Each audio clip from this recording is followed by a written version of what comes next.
Para sa akin po hindi. Kasi po close naman po kasi kami ng magulang ko. Tsaka nakakapagsabi po ako sa kanya ng yung mga problema ko ganun. Kasi mas alam kong siya yung makakatulong sa akin kaysa sa kaibigan. Nag-open din naman ako sa kaibigan, pero mas nakakatulong yung magulang pag sa kanya ka nag-open. Para sa akin po hindi rin. Kasi po, open naman din po ako sa magulang ko. Pag may problema din po ako, lagi po kinukwento po sa nila, sinasabi ko po gano'n. Tsaka komportable po ako sa kanila magkwento. Pag di ko na kaya, minsan ino-open sa kanila gano'n. Actually, in the world that we live in po, I think na mahirap po talaga mag-open up sa magulang. Lalo na kung yung kinalakihan nila is magkaiba na sa kinalakihan natin.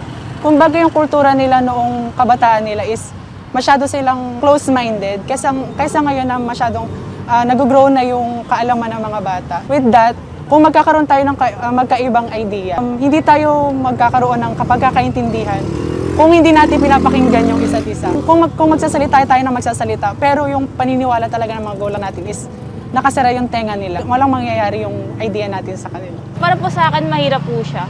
Lalo na po pag hindi po kayo ganun ka-close po ng, ng magulang nyo po.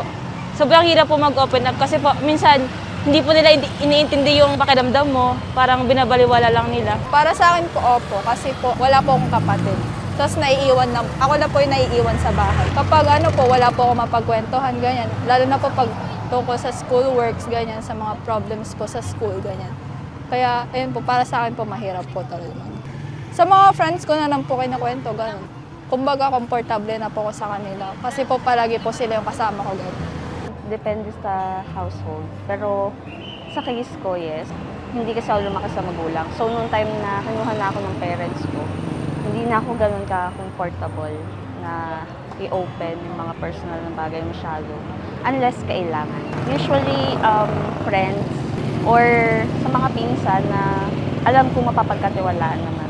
Yung hindi nila i-disclose sa iba kung ano yung in-open ko po.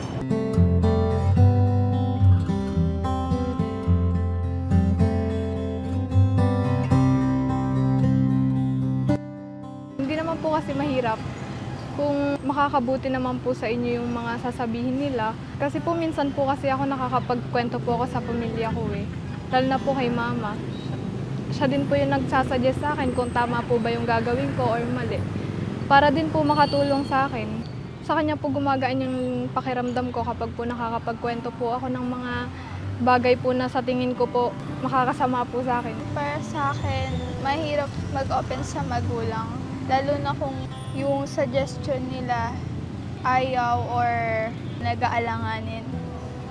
Sa akin kasi, hindi po ako masyadong nag-open up sa mama at papa ko. Sa akin, hindi naman kasi medyo kaklose ko kasi yung mga magulang ko.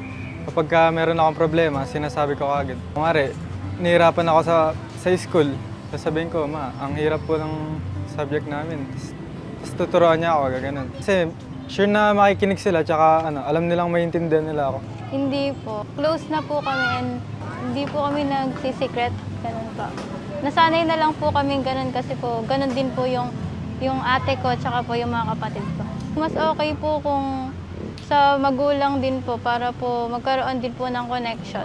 Yes po, una, syempre. Kasi iba yung pananaw nila sa dati, sa ngayon. Kaya syempre minsan hindi nila tayo naiintindihan. Ganun yung para sa akin po. Kasi hindi ako lumaki na nag-o-open up sa magulang. Kaya mahirap din po para sa akin. Pero tinatry ko na rin po mag-open sa magulang. Kasi para maintindihan din nila yung nararamdaman.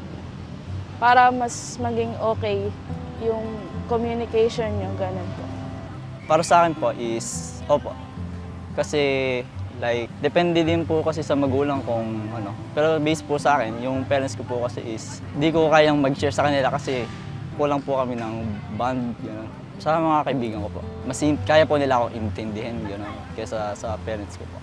Yes po, kasi po, depende po sa situation ko ano po yung ina-open mo. Yes, mahirap po. Kasi minsan po, nai-invalidate po yung feelings mo eh. Na hindi naman po nila pinapansin, gano'n. Depende po sa problem na i-open po. Depende po kasi siya eh. Kung hindi ka po close sa parents mo, mahihirapan ka po. Kasi isipin mo baka i-judge nila or hindi ka nila maintindihan.